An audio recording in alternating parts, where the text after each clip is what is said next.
Welcome to the 5th lecture of SWAYAM NPTEL course on food microbiology for safe and sustainable food systems. In this lecture, we will be continuing the classification of microorganisms. In this, we will continue with the mold asexual reproduction we have already completed, and now we will be seeing the sexual reproduction, yeast reproduction, protozoa and virus. Now, the sexual reproduction of molds. The molds which can produce sexual spores are classified on the basis of the manner of formation of these spores and the types produced. The non-septate molds, that is Phycomycetes, that produce oospores are termed oomycetes. These molds are mostly aquatic. However, included in these groups are several important plant pathogens. The downy mildews, which cause late blight of potatoes and buck eye rot of tomatoes. These oospores are formed by the union of a small male gamete and a large female gamete. The zygomycetes from zygospores by the union of the tips of two hyphae, which often appear similar and which may come from the same mycelium or from different mycelia.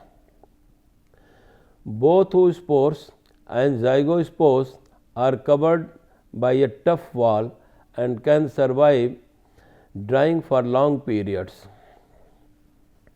The ascomycetes, that is septate, from sexual spores known as ascospores, which are formed after the union of two cells from the same mycelium or from the two separate mycelia. The ascospores resulting from cell division after conjugation are in the ascus or sac with usually 8 spores per ascus. The asci may be single or may be grouped within a covering called an ascoscarp, formed by branching and intertwining adjacent hyphae. The basidiomycetes, which include most mushrooms, plant rusts, smuts, etc., from a fourth type of sexual spore, that is the basidiospores. Here in this figure, a typical life cycle of plasmodial slime molds is presented. We can see here the large multinucleate cell, which is 2n, that glides along engulfing particles. From here it will form a plasmodium with a net-like appearance. This is the net-like appearance. Then the formation of sporangia. This is the formation of sporangia, and after that it will form the two nuclei undergoes meiosis to form one spores, and after this meiosis the different spores will be formed, and this spores will start germinating,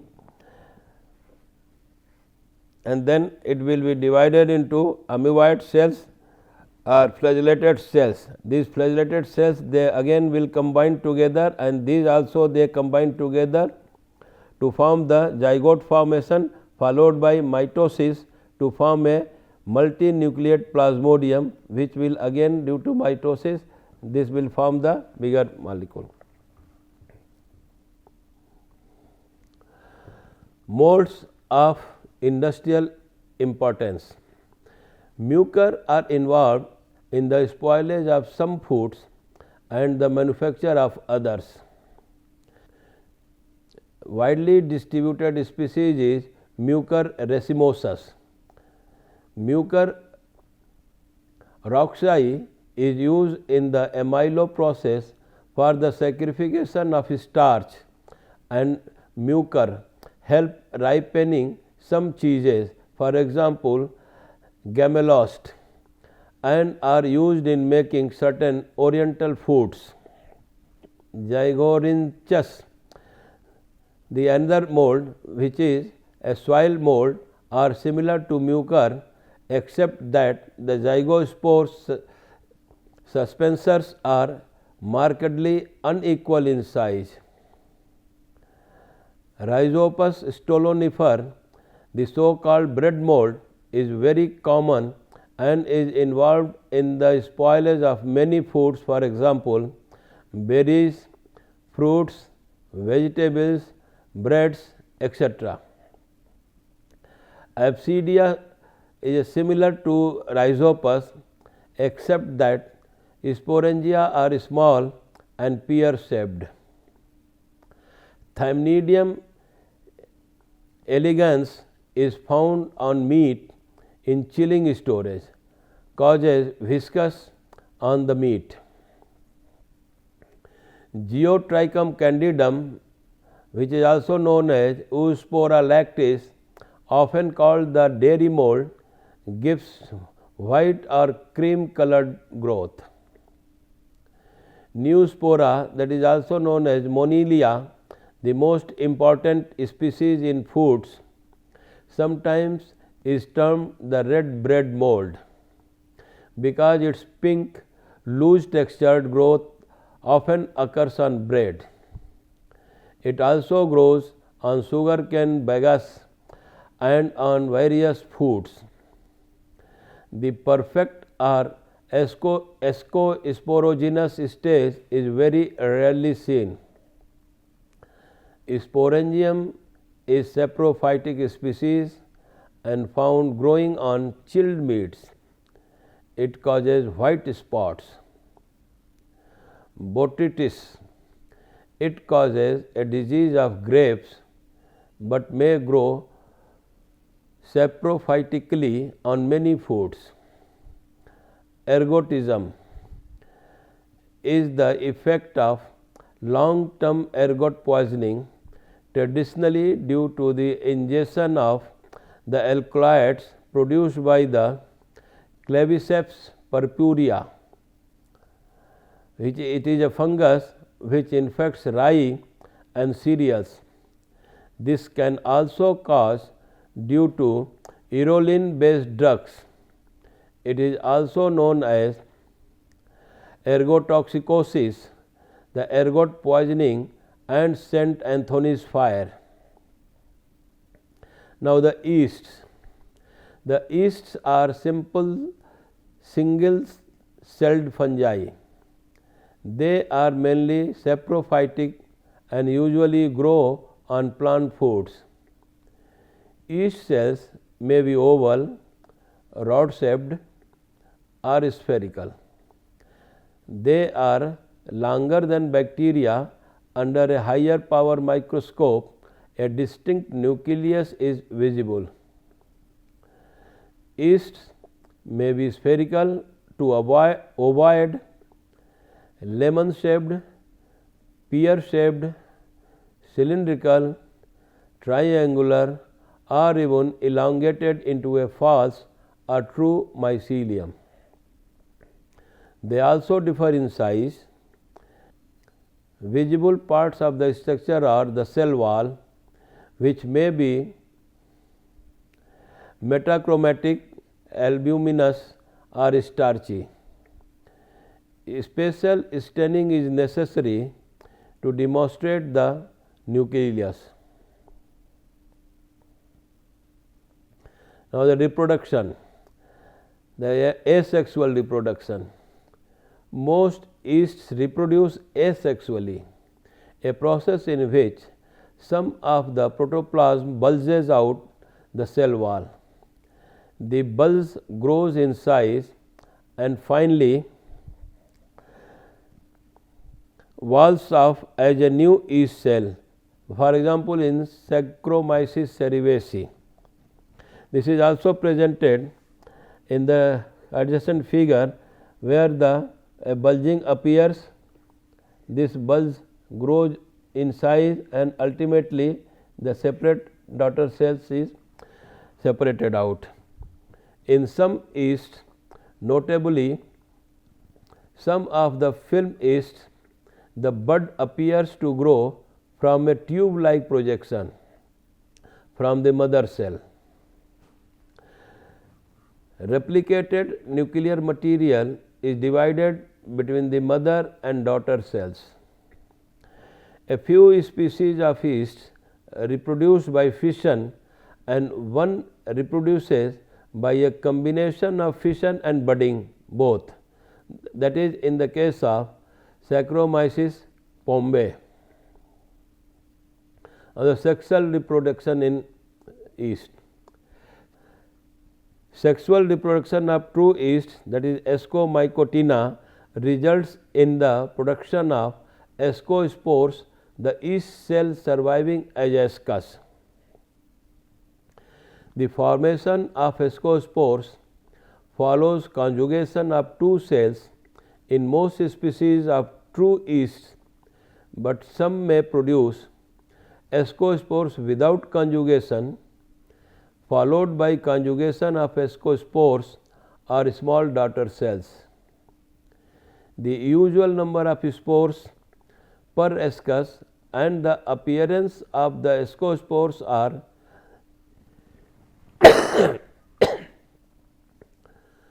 characteristics of the kind of yeast. The ascospores may differ in color, smoothness or roughness of their walls and in their shape, which may be round, oval, hemispherical, angular, fusiform or needle shaped. The yeasts of industrial importance. The genus Saccharomyces. The top yeasts are very active fermenters and grow rapidly at 20 degrees Celsius.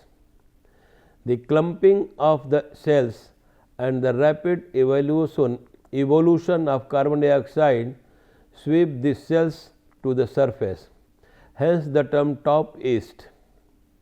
Bottom yeast do not clump, grow more slowly and are best fermenters at lower temperature, that is from 10 to 15 degrees Celsius. Saccharomyces cerevisiae variety ellipsoideus is a high alcohol yielding variety used to produce industrial alcohol wines and distilled liquors. Yeast contains a collection of enzymes known as zymase, which is responsible for the fermentation of sugar such as glucose into ethanol and carbon dioxide. The glucose, this is anaerobically fermented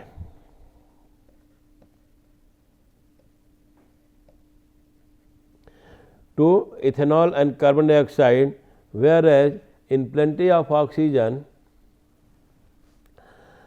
the yeast cell will respire aerobically and produce the carbon dioxide and water.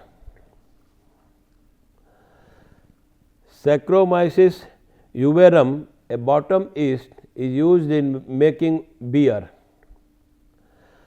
Saccharomyces fragilis and Saccharomyces lactis, because of their ability to ferment lactose, may be important in milk or milk products. The two most important industrial uses of yeast are bread making and production of alcohol. The species generally used in these processes is Saccharomyces cerevisiae. It is also known as baker's yeast. Now, the protozoa. The protozoa are mostly single-celled animal-like organisms, although some are colonial or form loose aggregations. Most live and function as separate cellular individuals. The most protozoa are chemoheterotrophs, that is, organisms using preformed organic compounds for both energy and carbon. Most do not contain green pigments and are not capable of using light as an energy source. However, there are exceptions.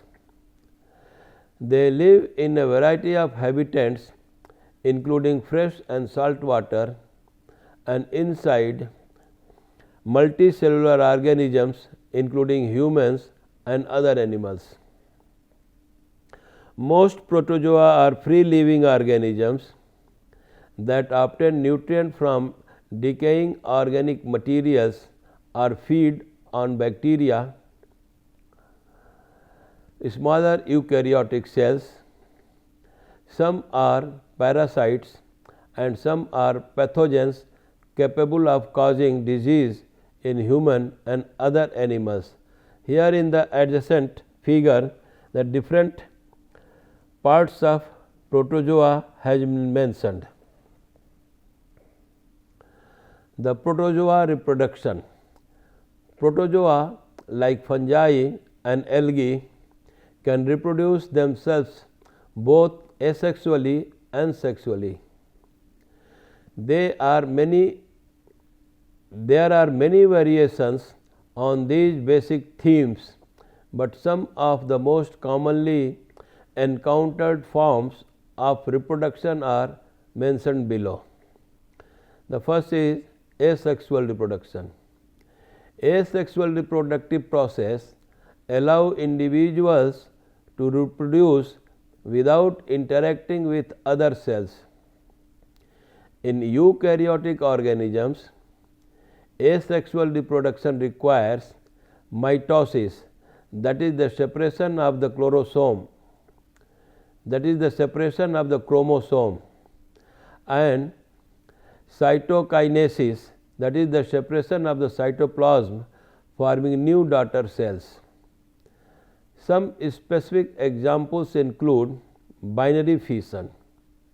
Binary fission is a process involving the separation of the cytoplasm across the long axis of the cell.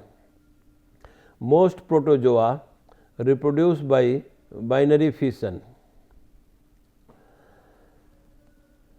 Schizogony. Schizogony or multiple fission is a process involving the splitting of one cell into many daughter cells.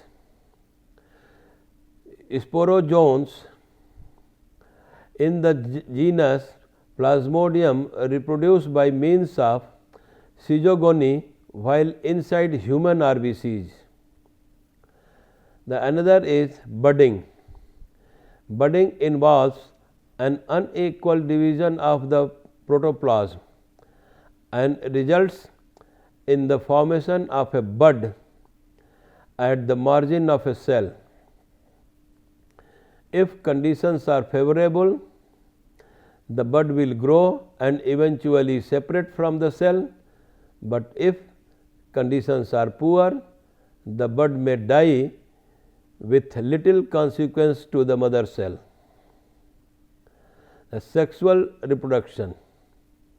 In order to reproduce sexually, protozoa must interact with other genetically different cells. Sometimes this involves plasmogamy, karyogamy and meiosis, but not always, and these terms are rarely used in zoology.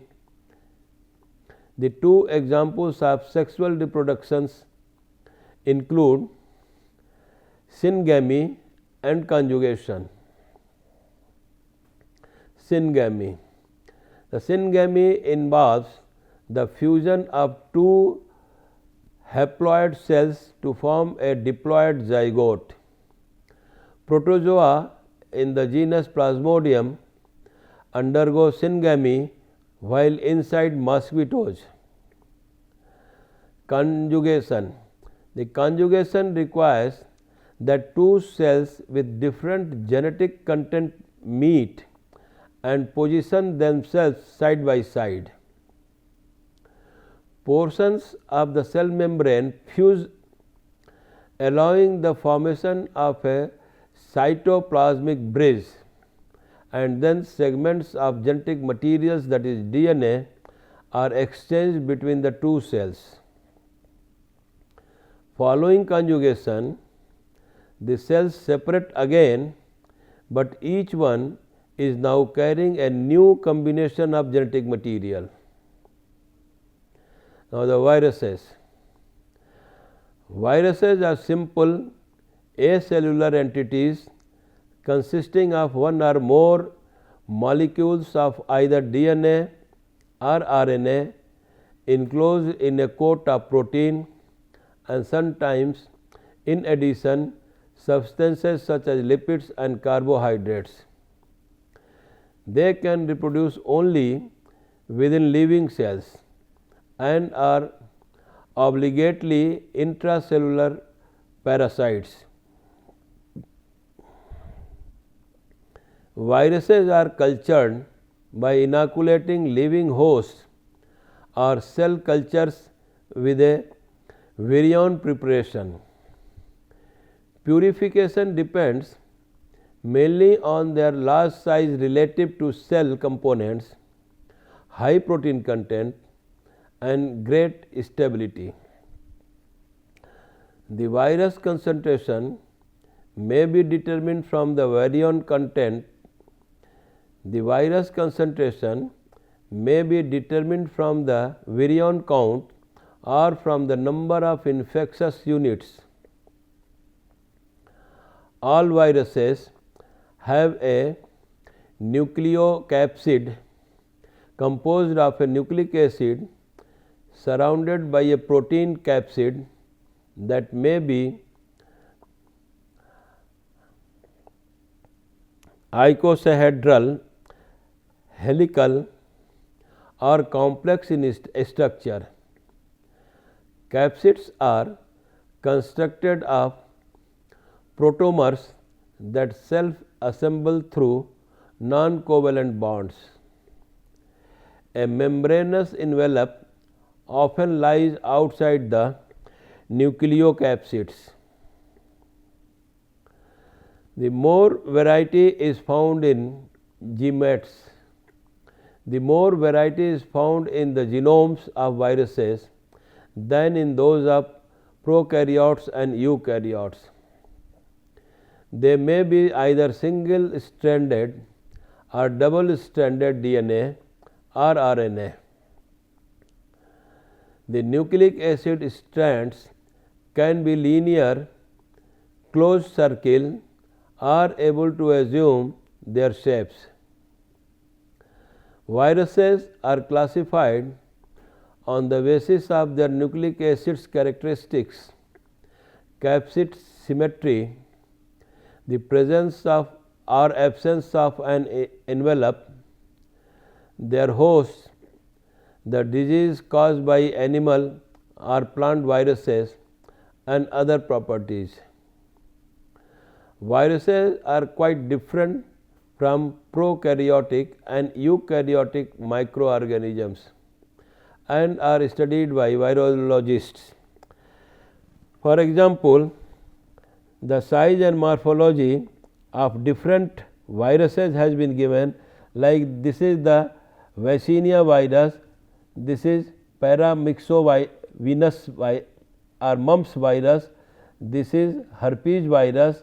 Likewise, these are the different types of viruses has been illustrated in these figures. Now, the virus multiplication.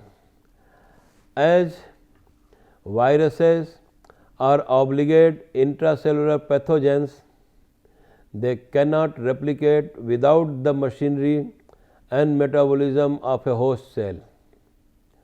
Although the replicative life cycle of viruses differs greatly between species and category of virus, there are 6 basic stages that are essential for viral replication, which includes the first is attachment.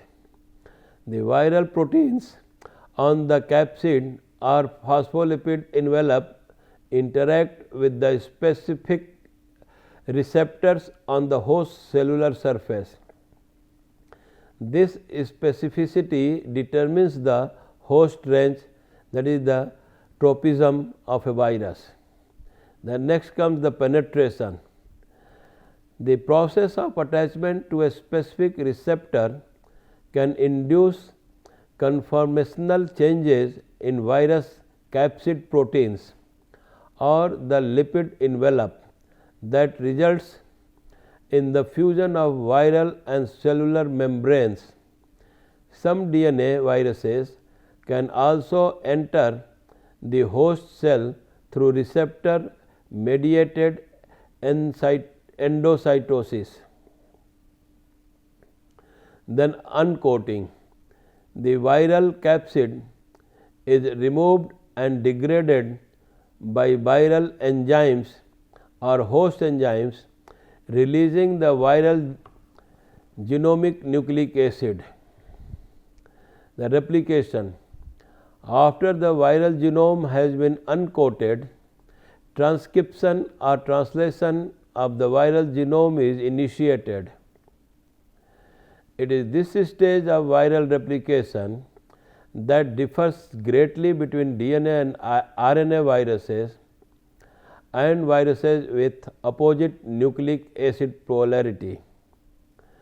This process culminates in the de novo synthesis of viral proteins and genome. Then comes the assembly. After de novo synthesis of viral genome and proteins, which can be post-transcriptionally modified, viral proteins are packaged with newly replicated viral genome into new virions that are ready for release from the host cell. This process can also be referred to as maturation. Virions release. There are two methods of viral release. One is lysis, another is budding. Lysis results in death of an infected host cell. These types of viruses are referred to as cytolytic. An example is Virola major, which is also known as smallpox virus. Enveloped viruses such as influenza virus are typically released from the host cell by budding. It is this process that results in the acquisition of the viral phospholipids envelope. These types of virus do not usually kill the infected cell and are termed cytopathic viruses. After virions release, some viral proteins remain within the host cell membrane, which acts as potential targets for circulating antibodies. Residual viral proteins that remain within the cytoplasm of the host cell can be processed and presented at the cell surface on MSC class 1 molecules, where they are recognized by T cells. In this figure, the virus multiplication is shown. The first stage is the virus get attached with the cell. This is the virus, it is attached with the cell, and then it is penetration comes. The cell engulfs the virus by endocytosis. After that, the outer cell cover of the protein or the lipoprotein, whatever it is made of, that is lysase, and the DNA and RNA are released, and they are get multiplicated by the host cell nucleus into many, and then many viral particles are formed, and then either they are released by lysis of the cell or by budding. Most virus diseases in man are transmitted by contact, but some are known to be transmitted by contaminated food or water. For example, infectious hepatitis, poliomyelitis. Some diseases may be transmitted to man from animals, for example, rabies from dogs, psittacosis from parrots. Most virus diseases of man confirm immunity, that is, an attack of the disease confers resistance to a subsequent attack. This is due to production of antibodies substances formed in the body in response to infection.